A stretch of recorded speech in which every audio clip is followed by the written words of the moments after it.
knows. Yeah, let's get it. Where the love go?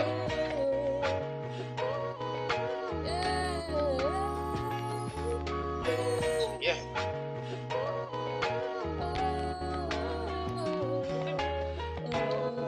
Yeah. Yeah. Look. Where the love go? People fighting, people killing, where the trust go? We need to pray, take a breathe and let the guns go. We need to talk to them, let them know we love them. Yeah, we love them. Where the love go? People fighting, people killing, where the trust go? We need to pray, take a breathe and let the guns go. We need to talk to them, let them know we love them. Yeah, we love them. People dying every day. I be crying when I pray. Even when I'm in the house, it be setting off my day. Just be thinking about the times when I tried to run away from the pain that was hurting when I thought about that day. You don't know how I feel just to feel it in your heart. When I'm moving by myself, it be feeling like I'm stressed. R.I.P. to the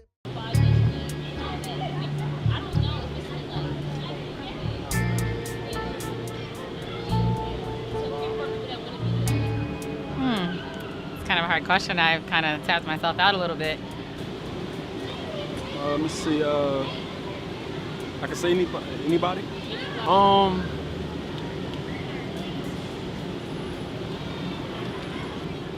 I like Sex and the City. Just like more like women that are powerful. They just do like have a career and do whatever they want because they feel confident. Yeah, that's good. Denzel Washington. Yeah. That's a good one. Yeah. Yeah, he motivated me because he showed the black society that it's just more than a struggle. You know what I mean? Everybody got a dream that they can reach and accomplish, and they do. There's comedian Jon Stewart, and I feel like his humor resonates with me, and he shares similar political viewpoints. So my answer is actually Cyborg from Teen Titans, which I feel like is a silly one, but it's like, it was right around, when I was like a little younger and starting to like be aware of what like media was, and I was like, no, I felt he was a very good superhero. He was very involved in tech, which I was very about at the time. I don't know, maybe Jon Stewart, because it took the irreverence and a snarky sort of cynicism about political representation and actually turned people on its head and made the people accountable for their actions. Can't exactly say. I guess I'll just go with what someone just told me the other day. Someone told me that I remind them of India Arie. I'm very free-spirited, very like go with the flow. I'm on my own energy. Very wise, so I guess that would be my answer then. Person I distinctly remember feeling represented by in the media was actually Sam from Danny Phantom, because I don't know, I had never really seen another like female character who wasn't just like standard cookie cutter, prissy, love pink kind of thing.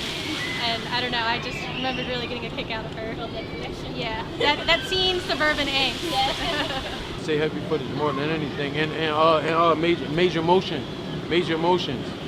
Like I was with him when he first started, so major emotions. The public figures who I think have most represented me are all of the athletes who have chosen to show their civil protest by kneeling at the playing of the national anthem.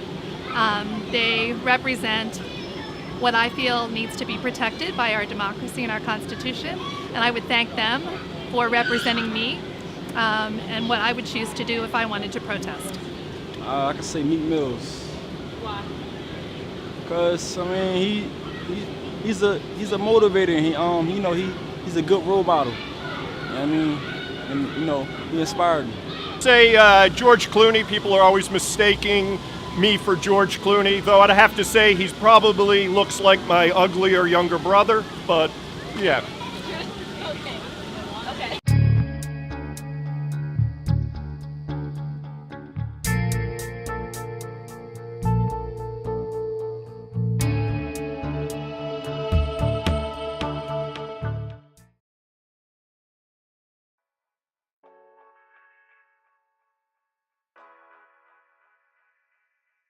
My name is Tara Peterman, and my favorite food, that's a tough one. I'm gonna say cheese and crackers, especially if it's a really good cheese.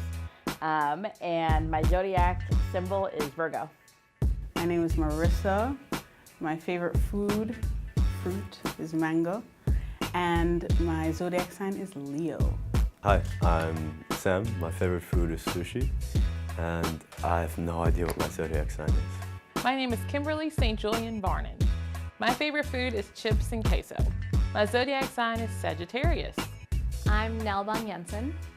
My favorite food is bread, and I'm a Pisces.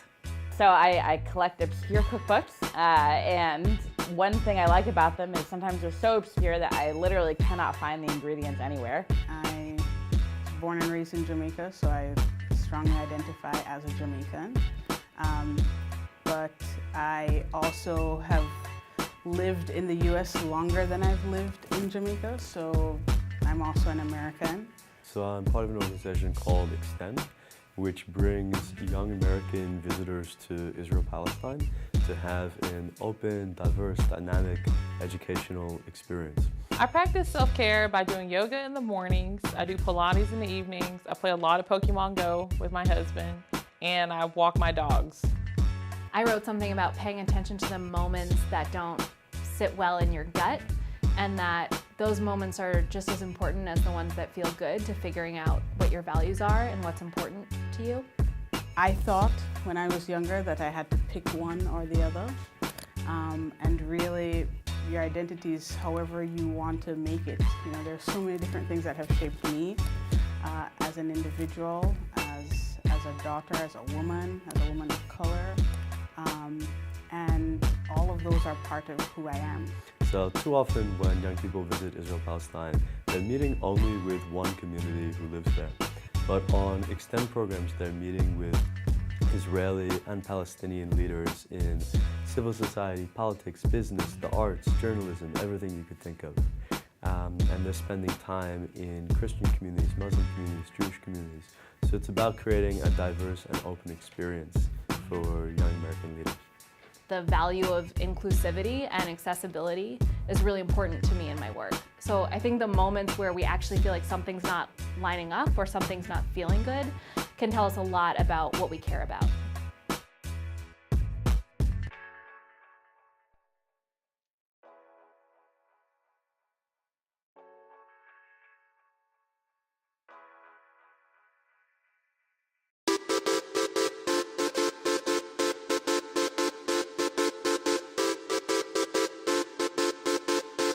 Okay, well, hi guys. My name is Summer Blake, and I'm here with Antoine Haywood, right? He's the membership and outreach director here at Philly Camp. Yeah, right? just for a little bit longer. And he's actually a very important member here who is actually leaving. Yep. And yeah, he's actually one of the main reasons why Philly Camp is what it is today. And because of like the structure of it and everything. So very important person I'm sitting here with right now. Is there anything else you want to say about yourself? No. I'll let you. I'll wait to the questions. Okay. Because I don't want to like go You know. Okay. So first thing that we're gonna start with is a little game, and we're gonna see how many questions you can answer in 10 seconds. Okay. Okay. So let me just put this timer on. Okay. 10 seconds. Okay. Coffee or tea? Tea. Black and white. Black. Sorry, drawings or paintings? Drawings. Oreos or Chips Ahoy? Oreos. Oh, no way. That was not 10 seconds. That was 10 seconds. Oh my gosh, that's Yeah. crazy. Yeah. Got to 4. Yeah. Do you want to start? Yeah. We can try, yeah. Okay, let's try again. I can't believe I said Oreos. When I know good and well I'm all about like Chips Ahoy. Okay. Okay, let's restart. We're gonna start and we're gonna give you different questions. Okay, ready? Mm-hmm. And we're gonna start. Okay, Pepsi or Coke? Coke. Chinese or Italian? Chinese. Morning or night? Morning. Chocolate or vanilla? Vanilla. Antique or brand new? Antique. Hunting or fishing? Fishing. Winter or summer? Okay. Yeah. That was better that time. So yeah, that was just a little fun game. Mm-hmm. But now I'm gonna actually get into like some actual questions. So why don't you start by telling us about your background in like media and kind of like how you got involved with like Philly Camp and everything? Oh, okay. Well, my background, I've been involved in communications since middle school, and I'm originally from South Florida, from West Palm Beach, Florida, and I went to a magnet art school that had, at the time, it was like 7th grade all the way through 12th grade. Okay. And so you could go to that school and focus in like dance, music, communications, theater, so like performing arts, but like communications was like, it was communication arts. So that's how I got into doing, like, initially, that was my like groundwork of doing like production, like editing video, shooting video. It's kind of like Kappa here, I think, you know. Yeah. And yeah, it's the same, similar thing.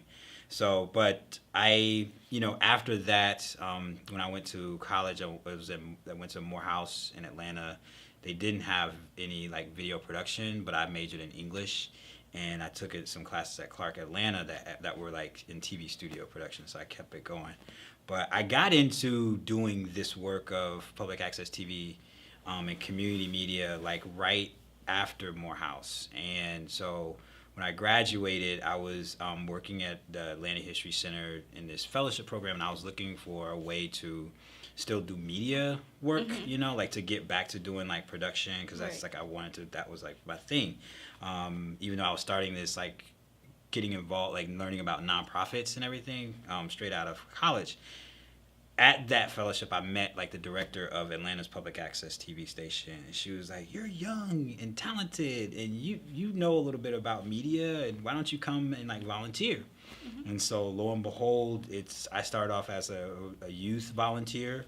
I was still in my 20s, so I was considered youth in my early 20s, and then from there I got like hired to like teach classes for like teens who want to do TV studio production, like what Miss Ariel does with you all here. Like I started off doing that, like what she does. Okay. And then I also had a program. The real game changer was when I operated this program out of a rec center, and I had middle school students and adults who came, and we had this like computer lab, and we would do stuff, and that was like, in that moment, that's when I realized like I was really like passionate about sharing my knowledge to other people and making media accessible. Like I saw like the immediate impact of like what I was doing, and I knew that I couldn't get that from like this being a filmmaker. Like there's still impact that you can have on society, but it's different from like when you're teaching other people how to tell their own stories. So I was like, this is where I want to be. But yeah, that was like the beginning of it all. And, you know, I went from just volunteering to part-time work at the community center and at People TV to like being a full-time director there for several years. And they lost, unfortunately, a lot of funding, but Philly Cam was starting. Right. You know, so Philly Cam went on the air in 2009, and I was the third person hired. So I came up here from Atlanta in 2010. And to be the new membership and outreach director. That's cool. And so here, 8 years later, here I am. I was teaching and facilitating special projects as well as doing outreach and, you know, meeting with members and stuff like that. Yeah, handling some like marketing, you know, stuff. And That's cool. Yeah. So so you said that when you came out of college, like your original idea was to be like a filmmaker, right? Okay. So what like part of like filming do you think you were really like drawn towards? Editing. Okay. Yeah, I really love editing, and you know what's so fascinating is that like I really like editing and writing. I learned through college. So as an undergrad English major, I was really drawn. It helped a lot, but I later made the connection that I was good at editing like my work, and I mean, even though it's very slow for me to edit stuff and write. I'm very, very slow. Yeah. But when it comes out, it's like, yo, that's tight, you know, and it's a whole process. And I'm the same way when I edit video, but I learned that from like when I was editing video back in high school, I had the same process, but I didn't realize I was applying the same things as an English major until like then after the fact when I went back to editing, I was like, yo, like, you figured out that it like tied I'm together doing in some way, the same thing, but it's just a different medium. Instead of words, it's images, it's moving images, right? And sound, you know. And so I really like that part of like shooting is cool, like getting creative with like shots, you know, planning things out. Everybody wants to be a director, it's okay, but you know, shooting is I think it's probably my second favorite thing, but like when you have all of these nice edit elements to put together, and then to start to like craft that story in the editing phase, that's the best. Do you have any philosophies when it comes to like building a community or like education? Yeah, the most important thing in terms of my philosophy with like building community is listening, like straight up, you know. And Allied Media, which I go to, Allied Media Projects is an organization based in Detroit. They host the Allied Media Conference every year in June. And one thing is that I always will take with me that I've learned and value from Allied Media is that, change begins by listening. It's that philosophy of like we can affect change by like you first need to listen. If you want to educate somebody, you first need to listen to where this person is coming from, what their challenges are, where they want to go, and then you can start from there. So for the education like aspect of everything, I guess, where did you find like your draw towards education? Like when did you realize that you wanted to focus on like students and like giving them like classes and stuff like that? Yeah, it was going back as that rec center. Okay. So when I was teaching, it's called Ben Hill Rec Center in Atlanta, and when I had like 6 Mac computers, and the adults would come in, the teens would come in after school, and on the first day of teaching, it all hit me. It was very surreal, and I didn't expect it. But I come from a line, like my mom and my father are educators, and my father, he passed when I was like 16, right? Okay. And he taught science, and I was like, again, I was going to be a filmmaker. I'm like, I'm not trying to be a teacher, right? Yeah. But it was this like the very first day, I was like working on the curriculum for the class. I was wearing one of my dad's sweaters, and like there was this place that we always used to go out to eat, like it's called Captain D's. It's like a fast food fish thing down south. Okay. But my dad would always bring me back Captain D's, like when he was on his like curriculum planning breaks or whatever, or like he come after school. So I was hyped, and I went, and I'm like, and right there, I'm like sitting there at Captain D's, and I'm like, dang, like with my dad's sweater on, like the whole 9. I was like, wow, I am my parents, and I'm meant for this, right. And this is like I am meant to teach, like I am in their footsteps, literally, because I was feeling the whole thing, And so yeah, that was like the real clear defining moment where it's like I need to. Majority of my life, if not all of it, needs to be to teaching, passing on knowledge. So I still do a lot of creative stuff. Right. I'm still about that. Like, I'm a media maker, I still edit, I still shoot, I play music. I'm also, guitarist, a DJ. And so I do like, I have the whole creative thing, but like I identify as an educator. First and foremost, because that's like where I feel. Yeah. Okay. That's why I feel when I go into a room, it's a classroom or meeting or anything. Like I'm always like that. That's where I'm coming from as like education. I'm thinking about that first and foremost before making media. What are some things you wish more people understood about your role at Philly Cam? I think it's 2 things. One is like there's a lot of administrative work that's involved. People, because we're a media organization, we're a community media organization. Many people tend to think that like everybody here is making media in some way. We are, but people think that like a good chunk of our jobs is involved in some type of production, right? And whereas like that's not necessarily the case. Like, right. For me, in the beginning it was, but that's totally shifted now. Like, I can't even tell you the last time I was in the main studio directing a program. I used to do that, quite a bit in the beginning, but I don't do it as much. The other thing is managing, if that's even the right word, like social dynamics, and having a gauge of that, I think a lot of people like understand, because there's the outreach part of my job, but there's this skill that I've had to like develop in terms of like being able to really like, be sensitive to like where people are coming from, and like having empathy and emotional intelligence, and like really kind of, and not like understanding that there's other things that like when a person comes to Philly Cam, of like that they have like all these varied experiences, and some may include trauma, some may include like lots of success or letdown. Like there's all this stuff that people are coming into, and they're mixing in this space. And so it's like a lot of this job has been thinking through how do we build with these like varieties of people, of like different ideas and like different thoughts. Oh yeah. And it's not an easy thing and also different opinions too, because everyone doesn't share the same opinion. So it's like it's a teamwork kind of thing. It is. Yeah. It is. It's cool though. Yeah. But it's something that I,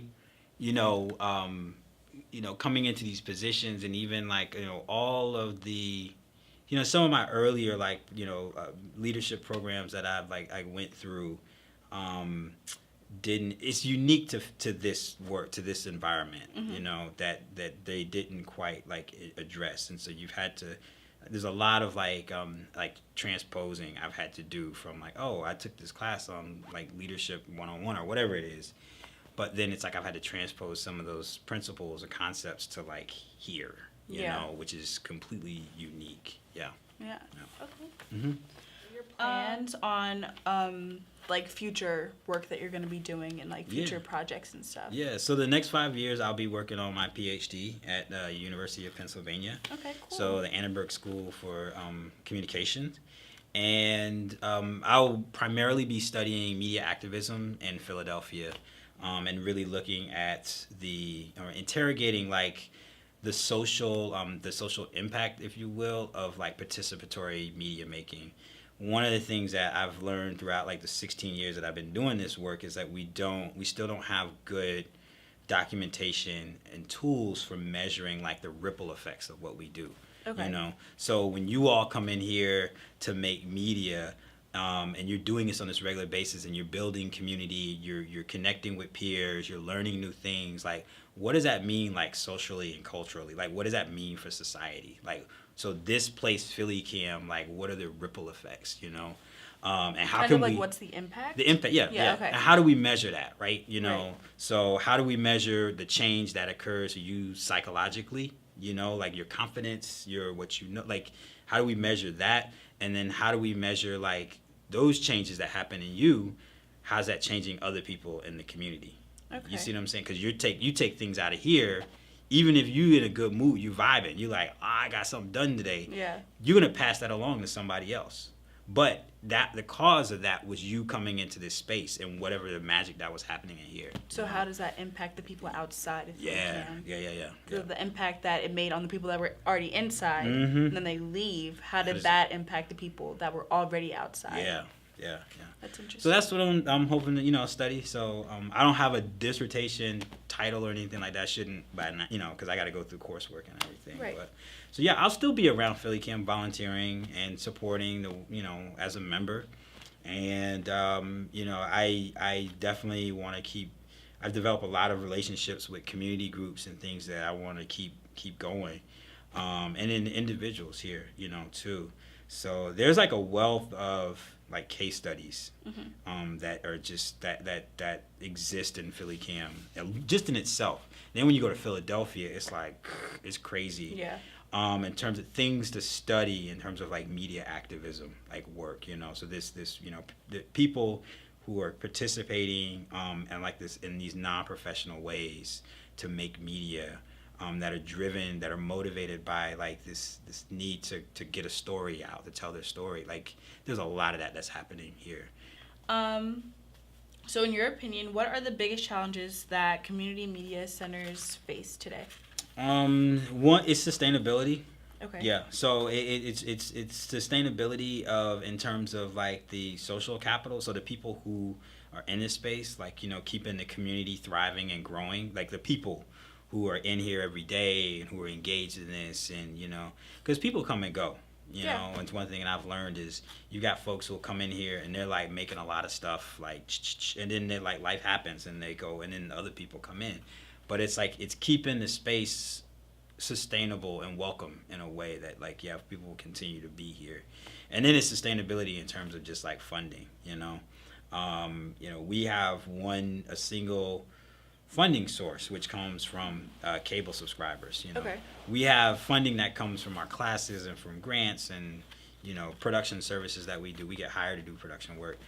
So we have all of that, like, that supplements, you know, our budget, but like are still a good core of our funding source comes from cable subscribers, and that's not guaranteed, you know. So even though there's like there's an agreement that kind of holds it in place for right now, and it typically holds it in place for like 10 years. It's still, once that 10 years is up, like, you have to go through a renewal for that to get that funding. Okay. And there have been other instances, like other cities, where people who were running centers like Philly Cam, they didn't get the funding renewed, or the city would come back and say, well, you can still put the content on the TV channels, but you got to figure out how to come up with the money for it. Oh. You got to figure out the money, how to pay the staff. You got to figure out the money. Some places even said, like, well, you can get a one-time or two-time payment to buy like new gear, new equipment, but we're not gonna pay for staff. So you got to figure that. Y'all got to fundraise to do. So it's like staff. at some point with some aspect of the building, you're kind of on your own. Yeah, in a way. in some places, yeah. So that's like just one scenario of like what could happen. You know, and so there's this constant centers, places like Philly Cam are constantly under that, like, that's looming of like the possibility of you having to fix, like shift your funding structure, because you no longer getting money that's backed by the city, that's regulated by the city, to come from cable subscribers to pay for this to happen. The important thing to know is that the city council and, you know, the municipality needs to really be behind this, right? Okay.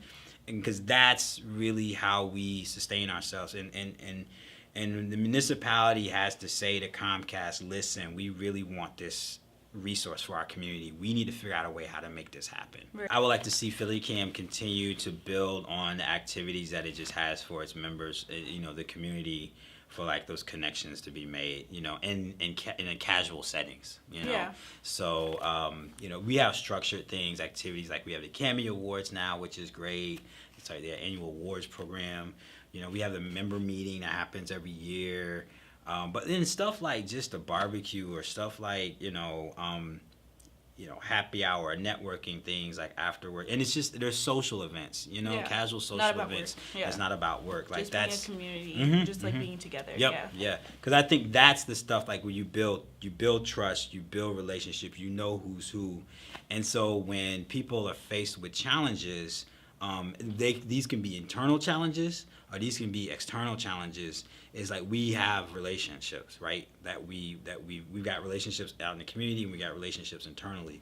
And so those challenges are a lot easier to navigate, because you're not trying to, I've seen in the past where challenges like would arise, but it's like people don't know each other. So it's like, if you don't know, even So though it's we're like it would facing be a an whole awkward situation Yeah. to try to even help the person. Yeah, how or are you like, gonna get somebody hyped about, like, oh, we gotta fight this, and they're like, I don't even know you. Like, Yeah, why exactly. why do you want me Right. to like work with you now? Like, all of a sudden, you know, what's in this? You trying to get me to advance this agenda? Like, is this helping me too? Or you don't have time for all, like, when something's bearing down, you don't have time for all of that That building. back and Like, forth you thing, gotta yeah. you gotta build constantly over time. You know, yeah. What is something about Philly Cam that you feel like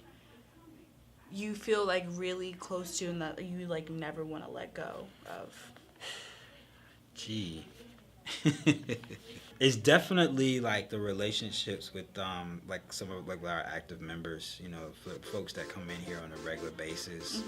That that's something to me that's been like a success indicator. Is there are many days where before I go home, I'll go downstairs and I'll just hang out, and I'll get like a plate of food.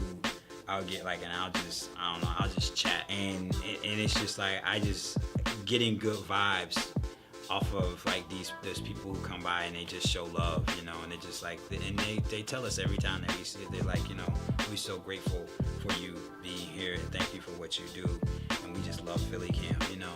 And it's something, you know, be honest, it's like, it's just like, I guess with any other job, it's like, it's rough, it's tough, you know, and it's like, you come in and it's like, sometimes it's like, it's a job, it's just like, you're like, I don't want to be here today, you know. Right. But those days typically, or some days I can wake up and I'm like, I can't do it, you know.